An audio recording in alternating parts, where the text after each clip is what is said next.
Hi, our topic this week is to understand why Malaysia matters.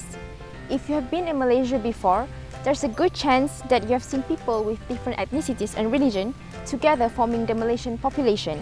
Today, we will explore the unique intersection of religion and race in Malaysian culture and politics, the language and policy here, and the intersection of modernity and Malaysian tradition. Let's listen to Jayanadin and Lasifah, who sells food for a living, about what they have to say about Malaysia. We will also listen to Dr. Koo Gek Cheng, a Malaysian academician, about the Mama restaurants and the producers behind them. After all, Malaysia is a heaven for food lovers. Nama saya Jayanadin. Ya. Jayanadin dari mana? Dari Seminyi saja. Orang Seminyi? Orang Seminyi saja. Dekat mana? Jalan Broga sebelum dalam ladang Seminyi. Dulu. Sekarang masa saya dalam Taman Bandar Rijing. Saya ini meniaga sudah 24 tahun. Ini baru juga, tapi saya dulu dekat Taman Paling Jaya sana. Ya, Roja sama cendol saja. Semua pun kira sini bukan India saja, Cina, India, Melayu. Semua pun kira banyak baik saja. Orang Seminyi memang baik. Oh, boleh masuk. Masa sembahyang semua orang pun boleh masuk. Kalau kuil tutup, orang tak boleh masuk juga. Memang ada lain-lain masalah boleh jadi kan. Macam itu mesti dia orang kontrol juga. Tapi mau masuk dalam kuil mesti mau pakaian, mau ikut undang-undang kuil. Mau pakai itu, mau cuci kaki, mau buka selipar simpan luar, macam itu mau masuk juga. Janji agama cakap baik saja. Dia tak ada kontrol orang Kristen, dia tak ada tengok. Dia mesti boleh sembahyang semua. Tuhan satu saja besar. Pasal Tuhan tak ada pilih orang. Dia tak ada pilih orang. Mesti dia pilih nyawa saja. Nyawa yang baik semua pun boleh masuk juga dalam hukum. Iya, mesti. Dulu ladang-ladang ya. Macam ladang Seminyi pun orang duduk juga. Orang Hindu, semua campur-campur ada duduk juga, tapi paling banyak Hindu saja. Saya tengok ladang Seminyi ada juga tokoh Hindu, tokoh Kristen, Katolik Kristen. Dia ada juga dia church. And itu saja saya tengok. Ada sekolah Tamil saja. Tak ada juga.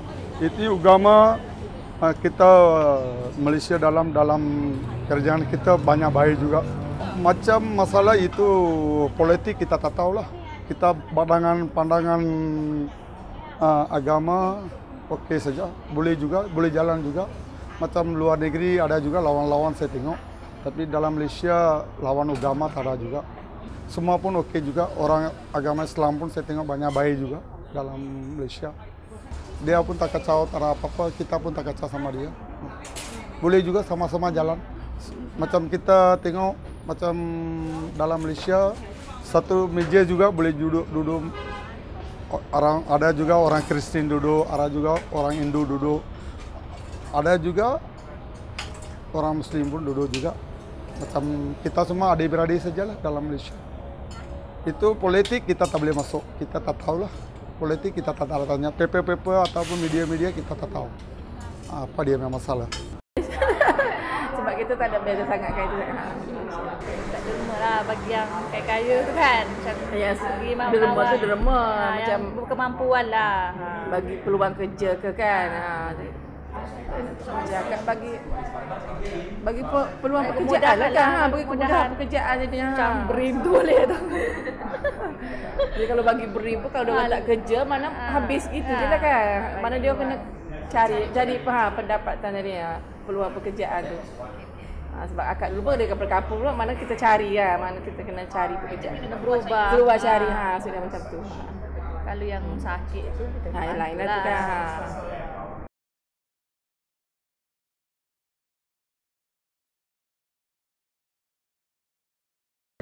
When people say mama, they are not that specific. Okay, they don't realize that it doesn't refer to Indian Muslims from various parts of India, right? It actually is actually a Tamil word. So the mama, depending on the tone that you use, can be a friendly place, can be a tone that can just mean the person who runs the store that I'm familiar with, but the category itself is a problematic one, and the term itself is a problematic one, depending on how people use it. So, for example, Tamil Muslims look like they're Indian. So, because they look Indian, because in Malaysia the majority of the Indian population are Tamils, Hindus, who had been brought during the British colonial times to work in the plantations, to work along the railroads, things like that. Most of them are Hindu. So there's a kind of stereotyping in Malaysia where you stereotype ethnic people, and you think if you're Indian, you have to be Hindu, and if you're Chinese, you are Taoist or Buddhist. Of course, there are also Christians, spanning both Chinese and Hindus, Chinese and Indians, and everybody else except Malays. So when people see the mama, they think they're Indian, so they can't possibly be Muslim. Because when people think Muslim, they think Malay, who are the majority, and the Malays are constitutionally defined as Muslims, right? Constitutionally. And so the Tamil Muslim straddles this kind of ambiguous position where they are the host of a place that brings everyone together, but when times are difficult, when you start to stereotype and put people in boxes because they don't fit into a neat box, and that box, which includes their ethnicity and their I wouldn't say race, but their religion and their ethnic background, then they become a problem. So you have for example, quite many years ago already, in the mid-2000s, the Islamic authorities raided a Tamil Muslim nasi kandar rice curry place, because and tried to make them take down these pictures of the Kaaba and the Islamic Arabic words, saying that they could not possibly be Muslims, and where was their halal certificate. But because they are already Muslims, they didn't need a halal certificate.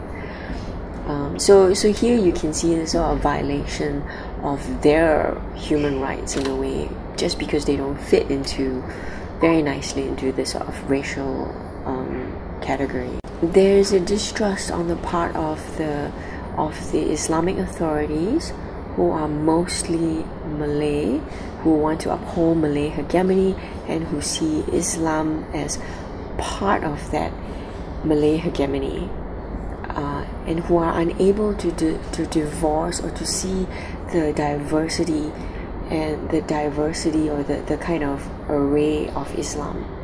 Okay, so there's a very narrow interpretation of what Islam is in this country, and they also see Islam as belonging to Malays alone for some reason, and see Islam as buttressing Malay hegemony.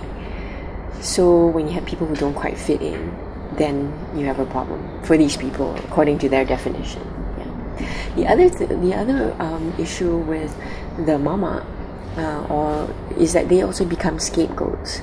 Okay, so some of them have joined UMNO. So over the years, through maybe 1 or 2 generations or longer, you have Tamil Muslims, particularly in Penang, who've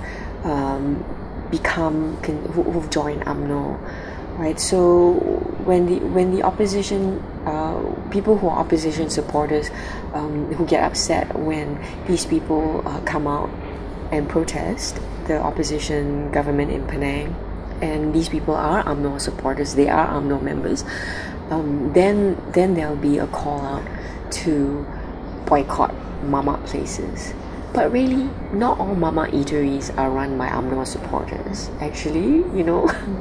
So again, you cannot go into these places and eat the food and then at the same time insult and stereotype the people who run these places without really knowing them. You kind of have to know them.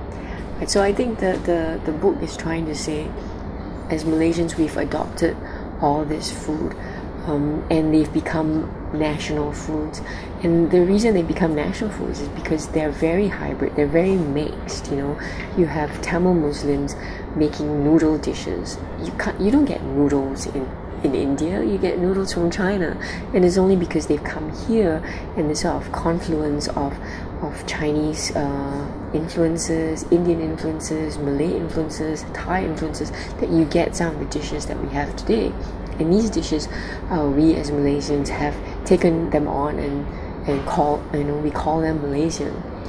But then at the same time, we don't recognize that these hybrid dishes are actually they come from people who are originally migrants to the land. And if we accept these dishes, why do we not accept the people who make them, right?